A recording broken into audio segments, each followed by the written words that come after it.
Hindi na ito bago, no? Itong mga style na mga Dutae at saka ni Bonggoloid, no?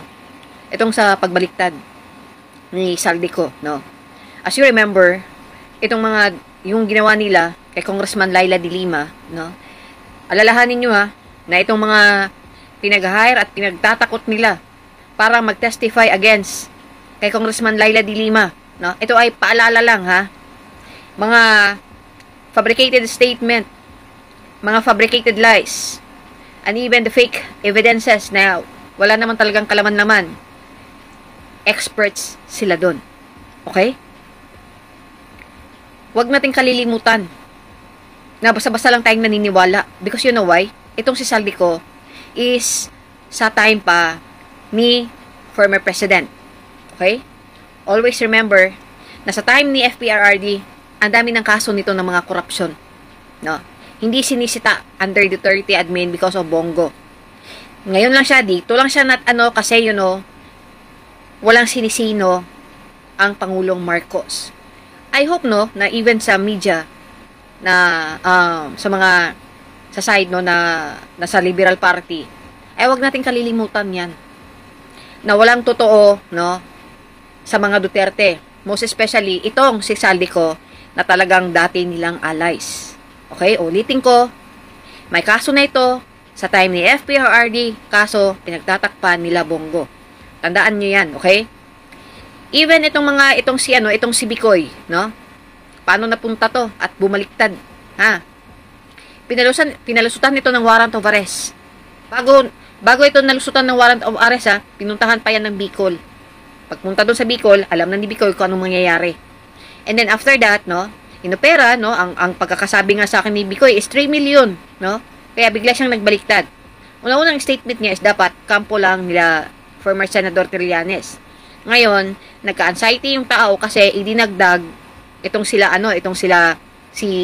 si former na ngayon Mayor Leni Robredo, si Risa Hontiveros, itong mga flag lawyers, no, sila Eren Tanyada, no. Kaya siguro sa sobrang bigat, no, sa takot, no, biro mag-aalis ka ng tao na walang kasalanan, no. Sa takot. Okay? Kaya ayun, nagka-anxiety siya noon. Okay? Katulad lang, no? Itong mga aktivista lang ha, mga estudyanteng aktivista na lumalaban para sa bayan. Yung mga trauma nyo, no? Yung mga trauma nyo sa pagre-red tag nila, pagpupunta ng mga CIDG ninyo sa inyo, just because of freedom of speech, no? Na dati sinasabi nila, walang freedom of speech kasi dapat anuhin yung gobyerno. And yung pagsasarado nila sa sa ABS-CBN. Wag na natin kalilimutan yan. Okay? Okay? Kahit ako, sino nagpakuha sa akin? Si Bongo. Kasi, alam mo, sa totoo lang, meron talaga mga taong akala mo hindi makapagbasag pinggan. Okay na to si Sayad kasi open na open siya na nagsasalita ng kanyang mga na kahit nawala na siya sa sarili, well, hindi okay yung sinasabi niya. Pero at least alam mo. Pero ito si Bongo, panihim to. Pasikreto to. Patalikod to. Sa totoo lang, no? Kaya ngayon, ito. Okay? Another recruitment, it is because of the promise, no? Katulad ng promise nila, mga alis nilang nakakulong. Itong sila Diskaya, si Inday Sayad, okay? Maa-absuelto sila sa kanilang kaso. Can you imagine? Yung mga totoong salot sa lipunan, maa-absuelto sa panahon na ngayon ni Inday Lustay. Matitake ba ninyo na maibalik ulit na nag-against ka lang sa gobyerno, drug lord ka na. Nag-against ka lang sa gobyerno, NPA ka na. Andyan na yung CIDG, NBI, huhulihin ka na. Dahil dapat hindi sila pwedeng i-criticize. Okay? Tapos ngayon, itong totoo ang inciting to rebellion and inciting to sedition. Ito yung totoo. Okay? Kasi alam mo kung bakit? Because of greedy of power.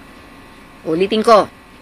Bago pa lang nakaupo, si PBBM meron na agad na oposisyon. Okay? Kaya nga una nilang tinarget, ulitin ko, 'di ba, si Speaker Martin Romualdez. Tapos pangalawa na ito nga sa PCSO, yung mga dating pinirahan nila ng sobra-sobra, no? na iba yung nakaupo, sinisiraan nila. Para ang gusto kasi nila is mapalitan ng tao nila para continue yung buhay-buhay nila. No? Biruin mo. Inili ka ng tao para magtrabaho, magserbisyo. Pero ngayon, ginawa mo sa trabaho mo, ginawa mong negosyo. Ako ay nananawagan sa lahat ng mga taga-Liberal Party, mga kakamping, no? Nila kay Congressman Laila de Lima. Ako ay humihingi ng tawad sa pagiging quiet at the time. Although alam ko na talagang fabricated lang yung mga allegation kay Secretary Laila de Lima. Pero meron lang kasi akong correction na walang alam si former SOJ Aguirre nun. Kasi nakarely lang siya sa order nila Bongo. Huwag nyo sisisihin yan yung iba. Kasi si Bongo, lahat ng mga tao dyan is dadaan sa kay Bongo. Okay, di ba? Si Sayad ang nagsabi niyan. Na kahit sila, it's dapat pinapatayan sila kasi yung cellphone ni PRRD nasa kay Bongo. Okay? So, ang utak nitong lahat, no? Wala nang iba kundi si Bongo. Itong mga allies nila, no? Kaya nga, ganyan na yung nangyari kay Digong eh. Dahil sa mga gunggong niyang mga allies na ito. Alam mo ano, uulitin ko. Ang ating Pangulo ang naglantad regarding nitong anomalya sa DPWH. Si Congressman Sandro Marcos ang nagpatanggal kay Saldico. Bakit niya gagawin yun kung siya mismo is siya? Mas maniniwala pa ako sa time ni Digong kasi si Digong nagsabi na yun na merong anomalya sa DPWH pero hindi nagkaroon ng investigasyon. Tandaan niyo yan. Huwag maniwala sa mga laro, no? Ng mga parmali boy, ng mga triad boy, no? Ng mga totoong sindikato at totoong ganid sa kapangyarihan. Wala naman naging perpekto na tao. Pero isipin ninyo na sa time ni PBBM nagkaroon ng hustisya si Congressman Laila de Lima. Kahit na mas malapit siya dito sa kay Sayad, mas pinili niya pa rin na bigyan ng hustisya ang mga inosenteng mamamayan. Tandaan nyo yan. Okay? Meron din kami mga pasabog next week. No? At saka si Sir Alfred, no? Si Pinoy Canada. Kailangan kasi tinatapatan tong mga hayop na to eh. No? Talagang ganid na ganid sa Hindi ko na hahayaan na bumalik itong totoong human rights violation. Na kapag nakalaban ka lang, ipapapatay ka, tapos ang ipapalabas is drug lord ka, NPA ka. Yun ba yung gusto ninyong hustisya? Ha? Sana mag-isip ang mga mamamayang Pilipino. Never tayong papayag na umupo itong si Sara Duterte. Never. Alam niyo mga kababayan, ito lang po yung aking reaction dyan. Simple lang po at maigsi. Alam niyo po, kahit kakamping ako at natalo kami ng 2022, naging madali po para sa akin na suportahan si PBBM at nagawa ko po talaga siyang suportahan dahil nakita ko po yung mga bagay-bagay na gusto ko ring mangyari sa Pilipinas.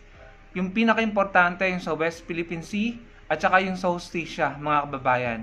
Nakita ko po na nabubulat-lat ngayon ang mga pinagagawang mali nung nakarang administrasyon at nakita ko na pinapanagot sila unti-unti. Yun po ang mga dahilan kung bakit kahit natalo kaming mga kakamping, ako po personally, kahit natalo kami, nagawa ko po talagang suportahan si PBBM. At kahit pa may sinasabi sila na may mga shortcomings din naman yan at may mga pagkukulang. Naunawaan ko po yun. Hindi naman po kasi siya perfectong presidente. Pero ako, mas nakikita ko po talaga at hindi ko po siya magawang, aminin ko po, minsan meron po ako nakikita na dapat areas of improvements pa din sa ating bansa, sa trabaho ni PBBM. Pero hindi ko po magawang bumatikos sa totoo lang dahil mas nakikita ko po yung mga ginagawa niya. Yung nakikita ko na mga bagay na nagiging patas at nagiging especially po sa hustisya. Yung mga taong ginipit at talagang pinahirapan nung nakarang administrasyon, yung mga buhay na nawala nung nakarang administrasyon na ngayon ay binibigyan ng katarungan, yun po yung malaking pasasalamat ko sa admin ni PBBM. Kaya kahit kakamping ko, madali po para sa akin na sumuporta sa kanya dahil talagang nakikita ko na, sabi ko, grabe yung nangyari nung nakarang administrasyon. Siya po ay isa pong dating DDS, dati pong supporter ni Duterte yan, at dati po yung sa pagkaunawa ko sa mga video niya, ginamit or nagpagamit, no, sa Duterte administration laban kay dating Senador Trillanes, mga kababayan. Yan po yung isa sa mga nakita ko na talagang ginamit para masira po si former Senator Trillanes sa mga Pilipino. At tignan nyo naman yung nangyari kay former Senator Trillanes, talaga pong hindi na nakabalik sa paglilingkod sa bayan. Kahit alam natin kung gaano siya kagiting, katapang, katalino, at hindi po siya involved sa kahit anong katiwalian. Pero nasira po siyang talaga sa taong bayan dahil sa ginawa nung nakarang administrasyon ni Duterte kay former Senator Trillanes.